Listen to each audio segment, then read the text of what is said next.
I think it's the most important thing. Who cares about your ops if you don't have product market fit? Who cares about HR if you don't have product market fit? Who cares about leadership roles? You don't have a business. If you don't have product market fit with your offer, your product, whatever it is that you're doing, you don't have a business. Who cares about the rest? Like, I'm really passionate about letting the market decide. I couldn't care less about a business plan. I care about what your launch looked like, your beta launch. Hello, everyone. Welcome to the Entrepreneur Tell-All podcast, where aspiring entrepreneurs come to hear the stories of those who've come before them. Today, we have a very special guest in the house, Chad Wittfeldt, who is an entrepreneur in his own right, and he started his journey back in his teen years, with his first endeavor being a landscaping company and an electronic arbitrage business. He then quickly transitioned and began investing in the equity and currency markets. Today, he's a real estate entrepreneur with multiple million-dollar syndications under his belt and has been able to scale a multiple six-figure consulting agency. Welcome to the show, Chad. Thanks for having me. I'd like to get started. Maybe you could actually start us off with just giving us the cliff notes of your entrepreneurial journey and how this all came about for you. Yeah, fantastic. That's a great place to start. Because honestly, the context is really what makes the journey. So I grew up pretty middle to low class, Midwest Michigan. And if anyone on here is familiar with like overall economic status and culture of Michigan, that's where the major automotive companies are all headquartered, right? So everyone and their brother and their uncle, like if you were trying to be something, you'd go to school for 4 or 5 years, become an engineer, have some type of, background that you can go and then apply and become, somewhat of an executive, an engineer, et cetera, at one of the large automotive companies. Now, Sure. Going back, 10 years ago, you'd be lucky to come in and make 50, 60 grand a year. That was like a really solid career for a young guy coming out of college. And so that's what I was kind of like destined and groomed to do my whole life, because that's what my entire family did. That's what everybody around me did, right? And so when I was 15 years old, I got my first job at a country club.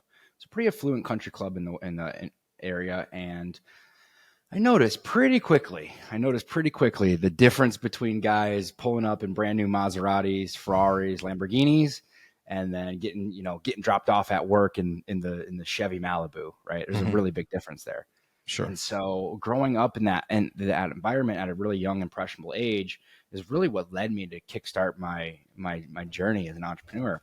And at the age of 18, I started bartending. And I'll never forget it for the rest of my life, man. I had this guy at the bar with his buddies. He's like, guys, I got to go finish the yard. My wife is going to kill me if I don't finish remodeling my front yard. I've been working at it for weeks. I'm breaking my back, I said, hey man, where do you live? Don't you just live up the street? Let me come take a look. I bet you I can get that done for you. I got a couple buddies. We can take care of it for you. And sure as can be, I end up at his yard, 3-4 buddies, call them up, say, hey, meet me here, bring every single tool in your parents' garage for gardening, and let's do this. That's awesome. And, the neighbors are driving by and they see us and they want, hey, I need this done. Do you have a business card? What's the name of your company? And me being the little aspiring entrepreneur that I wanted to be, I had to come up on the spot. I didn't have a business. I didn't have business cards. I didn't even have a business name. Sure. And so I'll never forget the first person who asked me, I'm like, oh yeah, we're the Green Thumbs. Here's my number. I'm fresh out of business cards. Right. At that age, I didn't really understand scale. I didn't understand being a leader. I didn't understand systems. I didn't understand marketing. I didn't understand building a team. And so ultimately that business never really grew outside of me and a couple buddies going job to job to job, but that's really where it all started. It's one of those things, what you know, and you don't know what you don't know. Right. Yeah. So that's great. So I guess, that's a pretty colorful background. And, within that context, I'd love to get your sense of what it means to be an entrepreneur to you specifically. What does that word mean to you? What's the essence of entrepreneurship to you? Yeah, I think at the core foundation, it really, to me, it means being perspicacious enough to look around the world for problems to solve. and how you can put yourself in the middle of a transaction, essentially, for solving that problem and providing that value, Mhm. right? That's at the foundational level. Now, if we extrapolate that out quite a bit further, that's where things start to get a little bit more complicated, because a lot of people start their entrepreneurial journey in the first 5, 6, 7, even 10 years. They're still not necessarily a business owner. Mhm. Sure, they might have an LLC. They might have multiple six figures in revenue. They might have clients, they might have this, they might have that a business does have. But if they were to step away from that business for 6 months, would it still produce revenue? Would it still grow? If the answer is questionable and the answer is no, you're not necessarily a business owner yet. You're still very much an employee to your company. Mhm. And so that's a much deeper conversation. And by no means is that mean, to put anyone down who is very much still an employee to their business. Look, I've been an employee in my business for a very, very long time. Right. And so ultimately, just depending on where you're at in those stages and where you're at in the cycle, because on the backside of that, I don't mean to get long winded here, but I also see way too many people trying to step away from their business Mhm. way too quickly. They don't have the team, they don't have the leadership, they don't have the systems, and they think they're ready to step away and let the business run itself, and it's not ready. Right. So Yeah. it's a very delicate topic is really where I'm getting at with that. Yeah, because I come from an operational risk background. So, Yeah. the idea of people, systems, and processes it certainly resonates. And the idea with that is really, at what points can we find efficiencies in those three pillars, right? And anytime you have one of them fail, that becomes a super critical thing. So that makes Yeah. complete sense. What's the one thing that you like the most about being an entrepreneur? My favorite thing about being an entrepreneur is being able to become self-sovereign, Hmm. right? And really my definition of self-sovereignty is quite a bit different than a lot of folks, right? People love to talk about financial freedom, right? And the way I look at it, you can have an extremely high income earning W-2 job, Hmm. right? You can be really financially well off. You're not hurting for your bills. You can buy whatever you really want to buy. However, somebody is holding that carrot over your head. If you come into work one day, they don't like your tie, they're having a bad day, and they can rip Hmm. it out from underneath you at any whim, any will, right? That's not self-sovereignty to me. And so my biggest passion about being an entrepreneur is having stringent and direct control over my inputs and my outputs, and creating a life, an income, a business, a legacy that nobody can take away from me. Nobody can Hmm. hold it over my head. And I just hold so much passion there. And um, yeah, I just my entire life I knew I wouldn't be able to really thrive in a corporate America world because of that. And if we're gonna flip that coin to the other side, what do you enjoy least about it? The thing I enjoy least about it is probably the same but different, right? Like there's some days where you don't have anyone to blame but yourself, and that can be a Sure. good thing. However, some days, especially in the beginning, when things are tough, when you're making sacrifices, you're making really big sacrifices, you're surrounded by people who are on a different journey, right? All they Hmm. have to do is show up on Zoom, and they get a paycheck. Yep. Their performance doesn't really matter, right? And however, it's the exact opposite in the beginning of your entrepreneurial journey. Is there's a ton of financial ambiguity. You're just getting started. You don't necessarily know when the next check's coming. You don't necessarily know if it's going to be a good month or a bad month, Hmm. right? Because you're still building the consistency in the business. And I struggled with that in my first 4 years, and it was really challenging. It was a really hard place in my life. Ultimately, I wouldn't change it for the world, because it showed me who I am as a man and what I'm capable of. Hmm. Um, but I mean, just for anyone listening to this who's in that place, keep going, Yeah. just keep going. Like you only like one of my favorite quotes is by Alex Ramey, and he says, "You only suck if you quit, so don't Right. quit. Yeah. You only suck if you quit, so don't quit." Yeah. Right. And so there was a lot of times, man. There was a lot of times I wanted to quit. There was a lot of pain, a lot of struggle in the early stages of one of my businesses, and that was probably my least favorite thing. but it's a double-edged sword, Yeah, no, I mean, I think that makes sense. Sometimes I think we get in our own way, right? When we start Yeah. facing challenges, we consider quitting. Hmm. Sometimes we don't even start because we're fearful of a plethora of different things, right? So I Yeah. think that internal resiliency to be able to get through the hard times and fight through those challenges, I think makes the difference between whether you're successful or not. So that's great. Let's shift gears a little bit. I'd like to talk about marketing a little bit. So you're a proponent of attraction-based marketing. So for anyone listening who's unfamiliar with the concept, could you maybe just share, what it is and who exactly it's for? Yeah, honestly, so two-part question. Number one, I think it's for everybody, truly. I think it's for everybody, regardless of what business model you're in. But particularly, I just personally feel like there's a lot of folks that get started in business and don't necessarily have the end in mind. Hmm. And so for me, it's really all about providing the result that people actually pay for, and attracting the right people to that result. Hmm. And there's a ton of ways to go about it. But for me, what I have found to work the best is being unapologetically myself. Right. So when I show up to work with, multi 7-figure companies, I'll be on a Zoom just like this. You'll hear me, you'll see me. And honestly, I cuss. I cuss a lot. I'm holding it back right now because this is your show. This is your platform. And I didn't Hmm. ask for permission. Right. Right. Because I'm a respectful guy, but completely Sure. transparency when I hold, when I'm in my marketing, in my sales calls, in my content, I'm unapologetically myself because I want to work with people who want to work with me, Hmm. right? We speak the same, we talk the same, we have the same kind of values. I want to work with a heck yes type of person, business owner, etc. And so I am very aware and understanding that if I try to show up with a facade, right? If I try to show up as somebody I'm not, I'm likely going to end up attracting somebody I don't necessarily even want to work with, Hmm. right, in the first place. And so there's so many different places to take that, right? But for me, it's just being unapologetically myself, and attracting and understanding that I'm going to ultimately either attract the person I want to work with and deter the people I don't.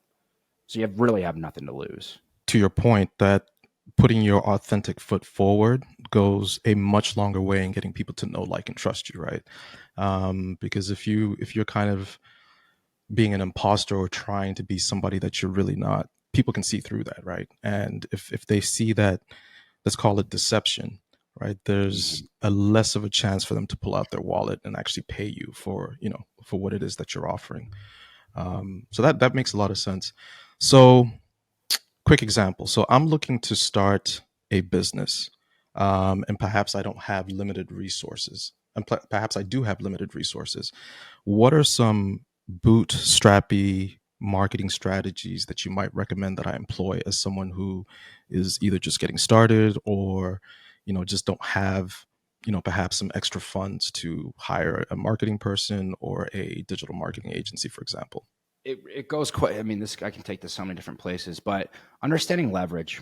When you can create that focal point of leverage in your time, that's where you can start to multiply your efforts based on your inputs. Hmm. And some quick examples of that, right? So one of my biggest steps as an entrepreneur was closing my first apartment deal, right? It was an $18 million deal, and I didn't have any money. Hmm. I didn't have real estate experience. I didn't know how to underwrite. I've never made an offer on a property before. I had none of these things, right? However, I did have a skill set. I knew how to get somebody's name out there. I knew how to help somebody build a brand, Hmm. right? I understood a lot of the core marketing components several years ago before a lot of people in that space really understood what they are. So I was able to leverage something that I did have to become part of something that was bigger than me, Hmm. right? And so point being able to create the leverage. Now, you can do that in a multitude of ways. You can create it with other people's time. Other people's time can look like a $5 an hour VA, right? Other people's experience, exactly like what you're doing here. You built a platform where you can have a place to speak to other people and get them to share their experience. You're leveraging other people's experience, other people's networks, right? When you go out and you send me this episode and say, "Hey, Chad, I would love for you to share this on your social media," and I go share it to however many thousands of people follow me, now you're leveraging other people's networks, right? And so there's all kinds of other places that you can leverage other people's platforms, time, experience, networks, etc. But that's where you're ultimately going to create the leverage. Again, coming back to this coin, flipping this on the other side.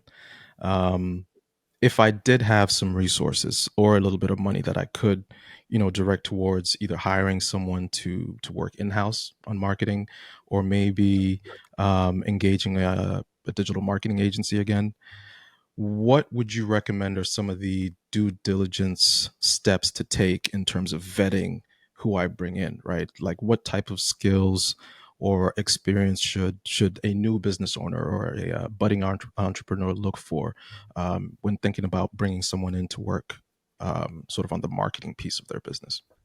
That's a fantastic question. And honestly, I'm a large component in being able to at least understand something before you outsource it. Because without the base knowledge, you're going to have a really hard time vetting. And so for me, like, let's say you, like an arbitrary example, let's say you wanted to hire a marketing agency. You don't have a clue about marketing. You don't understand cost per leads, cost per book calls, conversion rates, click-through rates. You don't have a clue. Personally, go spend an hour on YouTube. Go spend an hour. What is a cost per lead?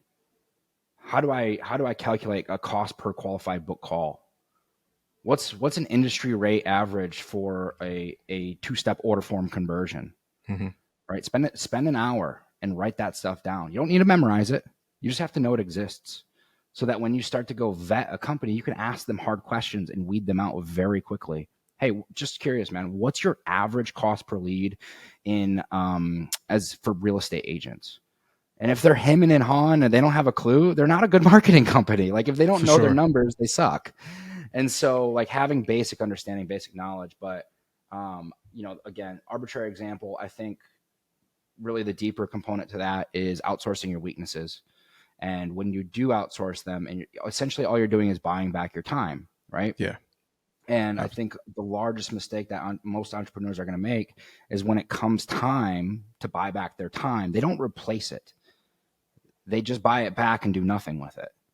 Right. So they just keep doing what they're doing, and they're not using that extra time leverage to, do something on the business. They just bought back some free time to go spend scrolling Instagram. Right. It's a big part, it's like it's a really big two-sided question, In kind of sticking with it within the same theme of understanding what marketing is, right? Like being very deliberate about learning that skill, perhaps before outsourcing it.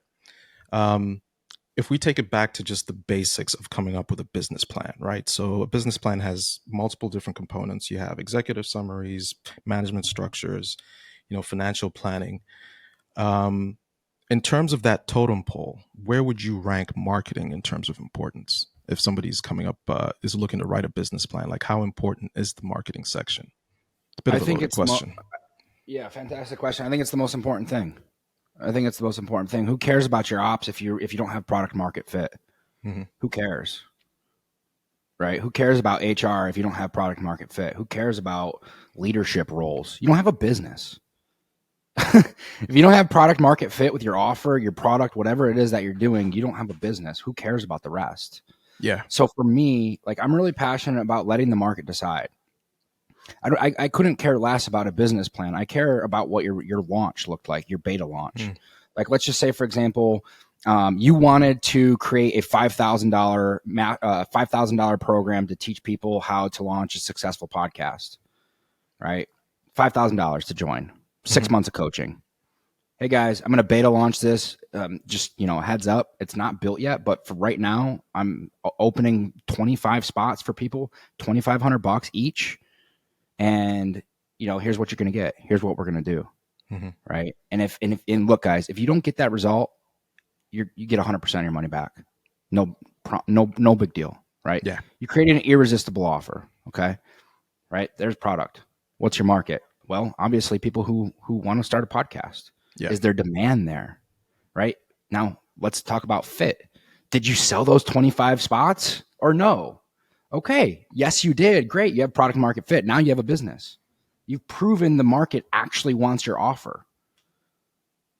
And so for me, like, I don't know. I'd rather try and fail than spend, 6 weeks crafting a business plan about operations and leadership and team without having a proven product market fit. Still sticking with marketing here, the discipline itself as a business function has obviously evolved over the years, right? Marketing today versus what it was 10 years ago, probably two worlds apart. Um, how do you go about keeping a pulse on different, trends within the industry and different best practices, right? What's your process for staying in tune with what's actually happening in the industry? Yeah, for sure. For me, all I do is just follow people who are winning. Mhm. Follow people who are winning with a fine tooth, magnifying glass. Like let's just again use Alex Ramey for example. Right, dude has absolutely blown up over the last year, and so much so that now on Instagram it's called Hermosi style reels because it's blown up so well. Yeah. All right, so following and modeling people who are winning, right? They're obviously ahead of the curve. You don't have to recreate the wheel; you just have to model it. And it goes to that old saying, like, the pioneer, the first are the guys with the arrows in their backs, Sure. right? Yeah. So Yeah. I don't know. I just try to pay attention. I try to pay attention. I think scrolling Instagram for an hour can be really mindless or it can be really productive. It's up to you to decide which one Yeah. you want, right? Absolutely. Absolutely. Where do you So think this? What do you think the space is going to look like? The marketing space or the marketing industry? What do you think it's going to look like in the next, I don't know, 3 to 5 years? that's a great question. I mean, I'm already seeing a ton of weird stuff happening with AI right now. Sure. Um, I haven't personally tested at scale, like AIing my face and AIing my voice over a video. I haven't tested it. However, Yeah. I've seen other people's, and it's still in early infancy stages where I think it's kind of cringy. When Hmm. I see it, it's so obvious that I just look at it as laziness. Like, dude, you couldn't even fire up your camera and record your own video, right? So there's a lot of interesting dynamic there. I think ultimately the whoever shows up, and again, this is another piggyback off Hermosi. Whoever shows up unapologetically in themselves and provides the most value to the marketplace with the most experience to back it is ultimately going to win. Hmm. That guy gives away more free valuable content than your average influencer is selling, right? And so it's really impressive to see, but nonetheless, like, I think, looking at it long term, looking at it with the long play in mind, and it's not really a finite thing. Like, I think everyone comes to this entrepreneurial slash influencer space. They want 100,000 Instagram followers in 6 months, a year, whatever these metrics are. Yeah. Yeah. No, And that's sorry, please go ahead. oh, and I was just to say, like, and the reality is, if that's the goal, you're probably never going to get there. If the goal Hmm. is, hey, I have this thing, I have the skill set, and I want to help as many people as I possibly can. I don't care if they pay me. I'm Hmm. good.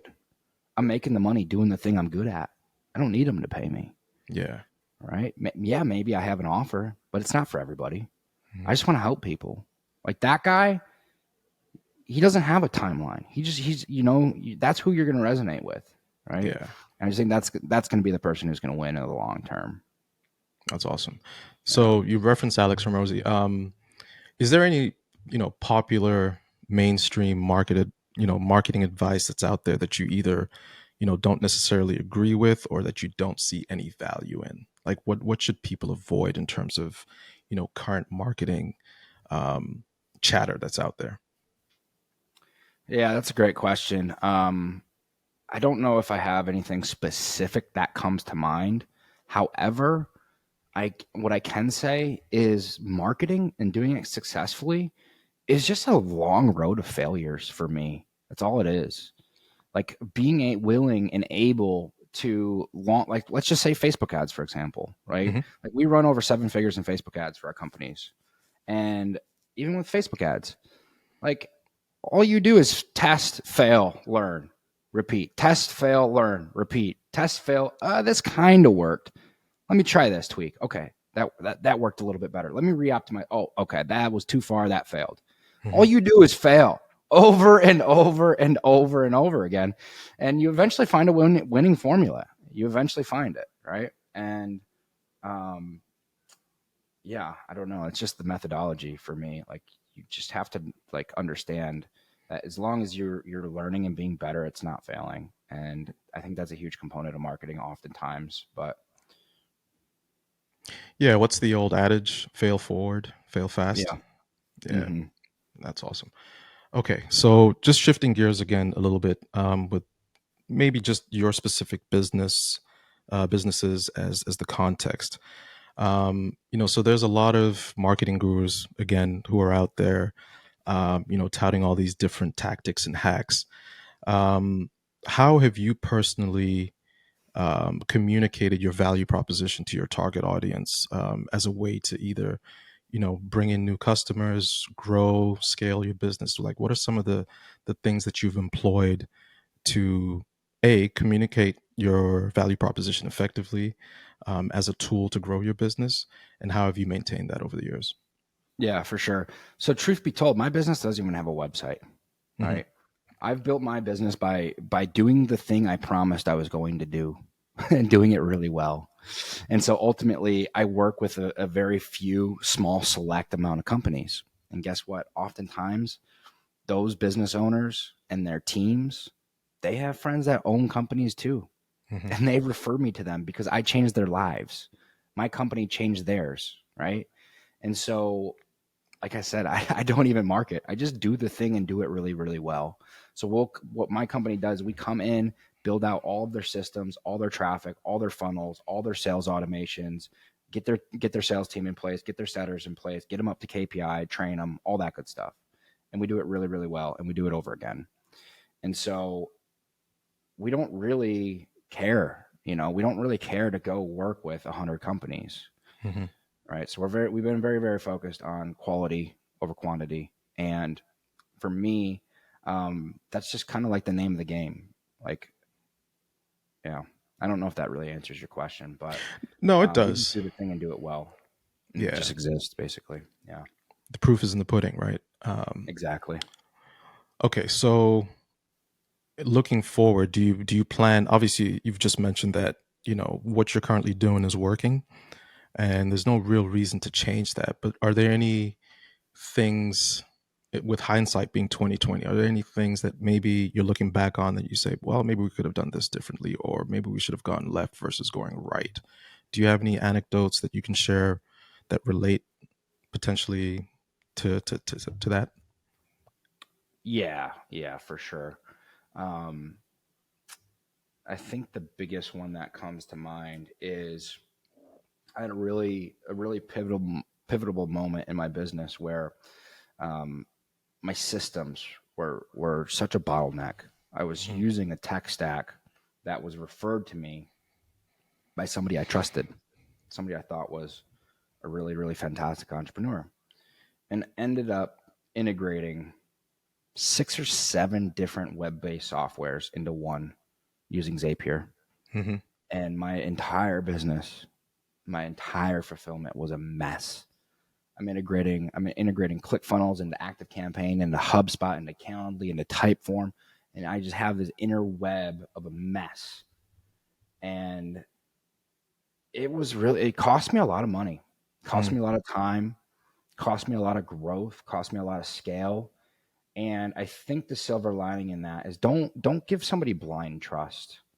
Trust but verify, Sure. right? Like don't always take the first recommendation, right? Like if not to get morbid here, right? But like if I get diagnosed with cancer and I'm going to be terminally ill, like I'm going to go get a second opinion. You know what Hmm. I'm saying? And so, yeah, I just had blind trust in somebody because their accolades. And when it came down to it, it was one of the worst recommendations I had. And I built from about a year on that awful recommendation. It cost me a lot of money. Wow. Um, How did you bounce back from that? I finally one day was I one something a ball got dropped. A ball got dropped in our fulfillment, And it was an expensive mistake. We made a really big mistake. It was very expensive. It cost me a lot of money, and it was just kind of the straw that broke the camel's back of enough is enough. And I probably spent the next 2 days, and the only thing I did was reach out to other entrepreneurs in similar industries Hmm. and see what they were using, you know. And then I probably tested 3 different options, picked one, and then focused the next 2 weeks, 3 weeks on rebuilding the company on a new platform. Um, and yeah, sometimes you just gotta take L's, man. You gotta take L's, learn from them, and pivot. I think a Sure. lot of people, especially in this day and age, I think so many people just cripple and fold at their first or second L, and it's gonna be like, of course, losing sucks. It's not fun, but it's gonna happen, Hmm. right? And you can't let it cripple you, you know. So just kept moving, you know. Yeah. No, that makes complete sense. What are some of the things that are keeping you up at night today, as they relate to your business? As they relate to my business, honestly, nothing in my business keeps me up at night. There's other things that keep me up at night, but nothing in my business. As we get close to wrapping up here, I just wanted to see what you had to offer in terms of your best piece of advice for anybody that's, got their big toe in the water and they're testing, you know, trying to figure out or maybe on the fence about starting their own business. What's Yeah, the single most important piece of advice that you could share with someone that is at that stage of their journey? yeah, for sure. Let me give some context here. This is something I'm very, very passionate about because I did the opposite. Okay. So if you have a day job, if you have steady income right now and you want to Mhm. start a business, don't quit your job. Just work harder. Sacrifice more. Sacrifice the nights out with the boys drinking the beers. Sacrifice scrolling Instagram. Sacrifice binge watching Netflix. Don't sacrifice the income. Don't sacrifice the day job. Sacrifice all the other crap that doesn't get you to your goal and work harder. I did the opposite. I went all in. I didn't have a steady stream of income. And ultimately, that led me to struggle for 3 or 4 years. And it put me in a mental model of financial scarcity. Because Hmm. when you're just getting by trying to build your company, you're not thinking about abundance. You're not thinking about reinvesting in your education. You're not thinking about reinvesting into your teams, your systems. You're thinking about just getting by. You're thinking about collecting that next check Yeah. from your business to get by. Don't quit the day job. Work harder. It's as simple as that. So, Yeah, work smarter, not harder, right? yeah, Well, actually, to your point, that's maybe another component of it, right? In addition to working hard, do it smartly as well, right?